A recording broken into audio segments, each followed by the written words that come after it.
All right.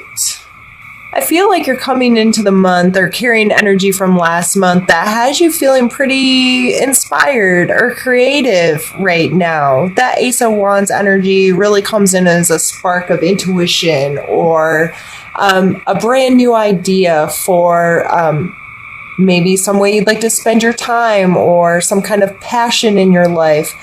Something that's just making you feel really excited about progressing it into your life. So you've started this month, your main energy for this month is the Wheel of Fortune. And the Wheel of Fortune is really coming to an understanding with like laws of the universe. Law of attraction comes to mind, that which we spend time focused on, we will have more of, kind of a thing. And understanding your role in this. The universe is out there whirling, twirling, spinning around. Our planets are doing their cycles. Our Earth itself goes through its cycles with, its weather and its seasons and all of these things, and our moon cycles. And these cycles are always around us. So what's our role in that? And we don't have any control over that. We're not going to make the Earth stop spinning or, the planets stop, doing their thing. The only thing we can have control over is our perspective of all of this stuff. So that playing a major role this month can really help you deal with the highs and the lows and the left and the rights, because all of this stuff's still spinning. But if you can control your perspective on it, it doesn't matter where it is. You know that this is life and this is how things roll. And it may come with a little uncomfortableness. You may have a problem with the efforting involved in this. The Five of Wands really depicts some struggle, or for a lot of people, we like to think of it as a practice. Like, yeah, the situations come up. It's maybe been a little uncomfortable. There's been some differing opinions or differing ways, but through it, you can learn so much. And I think that's why they did a great job depicting these people here that look like they are doing martial arts. Because martial arts is one of those things that you can stand in the middle of the mat and do it all day, but until you have an opponent, you don't know if you're any good at it. And it's really hard to learn that kind of physical activity without having somebody physically involved with you in it. So this is just a reminder that, just because you're aware of this ever-turningness of the cycles and what we have to go through as humans to learn and grow, that, you may need to be more of a willing participant in things that don't necessarily seem comfortable, but so you can use them as a learning tool. And you're really focused on this Judgment card. So holding yourself accountable this month, Cancer, really taking a strict, look at how you've been spending your time and what serves you and what doesn't, and what you'd be proud of and what you're not. And not in this card's so hard for me because I don't want you to be judgmental of yourself in a negative way. I want you to be accountable to yourself in a healthy way, if that makes sense. But this card, that can be some heavy duty stuff that you have to go through. And maybe that's why this 5 is here over your Wheel of Fortune, to let you know that going through this process, holding yourself accountable, kind of taking an inventory of your life and who you are and how you live and how you want to live. It's not always a cakewalk, and it may feel uncomfortable, but by holding yourself accountable, taking a good, healthy look at your life and shifting your perspective on who you are and who that what is that story you tell yourself about yourself? It's not always comfortable, but you can learn so much, and you can just continue to grow and progress as a human being. And in your strengths card, we have the 5 of Cups. So typically this cup depicts a person that is grieving for something they've lost, and they're unaware of the path continuing. They're unaware of what's still left for them because they're too focused on what they don't have. So this coming up in a strength, I see this as you being able to understand these moments as only a pause. Yes, you should properly deal with these emotions and give yourself time to process them or grieve them, but always be mindful that your path is continuing. More of that's coming your way, and you can't just stop. You have to keep moving forward. And in this moving forward, we then come to the Death card, and this is really having that finality of letting go of some stuff, that finality of this doesn't serve me anymore. I'm not doing this anymore. And with the Death card, it comes with a rebirth. To me, nothing's ever really dead. It just changes form. Even us as humans, our energy in some capacity, our soul, however you look at it, through whatever filter you use to understand that information, part of us always continues. So whatever this is in your life, and especially if you're going through this judgment focused on who am I, you're going to need your ability of being able to look past this stuff and make it come to an end, and like, okay, I'm done with that now. It's time to move on. It's time to go forward. It's not that I've forgotten that it's there. It's not that I don't care about it. It's not that it's not important to me. It's that I have stuff left to do. And in order to continue on that path, I have to come to some kind of completion in this energy and be willing to be born again and to refresh, restart, renew, all of those kinds of things. Down here in your suggestion area, we have the King of Wands, and the wands have been coming out like crazy for all kinds of signs that I've read for recently. The wands are heavy in the mix lately. And I feel like this King of Wands, this suggestion is for you to continue this, whatever this spark, this inspiration, this passion, whatever is coming through that you're carrying on with you from the past, like own that stuff.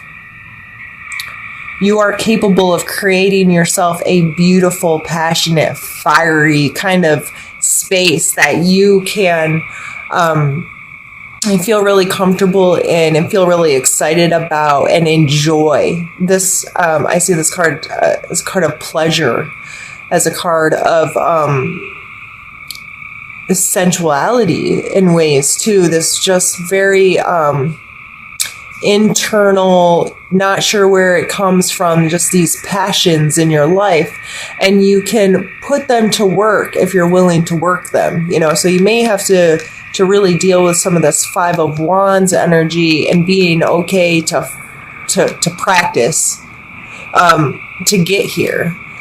And you also need to know that any of these self-limiting thoughts you've got to put that to an end, and that may be what this death is here. This card definitely speaks to me of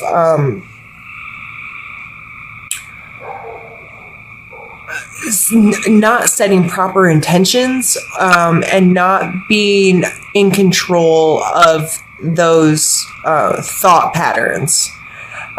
It's very easy to get sucked down a hole of negativity within yourself, especially if you're going through this judgment stuff of I should have never tried to do that. I wasn't capable of that, or that was ridiculous of me to think that I was going to accomplish that. That wasn't healthy for me. That's all bullshit. Like, you are capable. You're very capable of speaking to yourself kindly and understandingly, and understanding that we're all on this freaking ride. We're all here. Crazy stuff happens. We're human beings. We all make mistakes. We have no control over half of the crap that comes into our lives. Stop limiting yourself with these past thoughts or past feelings, and try to get more into this King of Wands of owning your space, and letting go again of a lot of this emotional stuff with these 2 8s here, and then we have one more down here. This 8 is really about letting go of emotional stuff that no longer serves you. So these cards side by side, you can see this one's pouting and being upset. I shouldn't have called it pouting, but he's mourning or unhappy because these have spilled over. Where this man's okay. Like, he knows he can't climb this mountain unless he puts down his emotional baggage. And there's just no way he's going to get there carrying around all this stuff, right? So I feel that you really hope that you're able to get to this place where you can carry on this journey, and you know there's more ahead. You know you're capable of continuing. So I feel like that's a big focus for you this month, of finding endings, finding ways to put down this stuff, lift your head, and continue on your journey, because you really want it to work. This is the 8 of coins, and this card is putting in the physical work. This is mastering your craft, working late, putting in the hours, putting in the time, educating yourself, and having whatever it is you're putting your energy become like a second nature to you, for it to just be part of who you are physically. And I think that's an amazing card to land on here for like finality, if you will. I believe that you're going to be doing a lot of heavy work internally this month, Cancer. You may really spend a lot of time evaluating, doing some internal inventory about what's worth holding on to and what needs to be let go, because it's not benefiting you. You're aware of that now, I believe. You're aware that this stuff isn't benefiting you any longer. You're aware that this is not helping you progress this stuff. And I believe this passion stuff is really running the show right now. So stay focused on it. Stay with it. Stay in gratitude. Stay in appreciation. Stay working at whatever feels good for you to work on. And with this being the coin card, this is physical, tangible, hands-on stuff. So in order for you to get there and make that real and tangible, you got to get through the emotional stuff first, and you have to get through the mental stuff first. So these are big energies to deal with, but you're very capable, Cancer. So I want to pull an oracle card just to end things off for us this month. Just so you know, I am still relatively new to using them. I still do use the book as reference just because it helps me learn more, and some of the little blurbs they have written about the cards are well written and articulate the meaning very well, so why not? We're going to take that one. And we have Let Love Be Your Beacon. And it's number 42. Lead with love. When you enter into a new situation, see love paving the way. If it is a tense situation or a work environment, do a visualization exercise of filling the space with bright, beautiful love for everyone involved, including yourself. Acknowledge what is going on and be willing to change how you are approaching this. Communication will be harmonious and you will have greater prospect to create what you are looking for. Focus on the light within you. Imagine this light shining out of you. Your inner light will permit you to see the world with new eyes and learn new things every day of your life. I think that's beautiful, and I think that goes along really well with what we've been talking about, of you getting to a healthier place with both your emotions and your thought processes. Even when you're feeling really crappy or you feel like, you know, you're not in this energy or you're not accomplishing the things you want to accomplish, let love be your beacon. Just think about love. Just think about loving your space, loving the people you're with, loving yourself, how you talk to yourself, how you think about yourself, how you bring things into your physical world and what you're putting your hands on. And I'm not trying to tell you to be ridiculous, like foolishly optimistic, like everything's fine. You don't have to fake it. But you're going to be spending a lot of time being really harsh with yourself, probably going through this judgment stuff and weeding through what serves me and what doesn't serve me. And be kind to yourself. Love yourself. Love that you're imperfect. Love that you've made mistakes. Love that you've had those mistakes, the opportunity to make those mistakes so you could learn from them and be a better person and make better choices and all of that good stuff.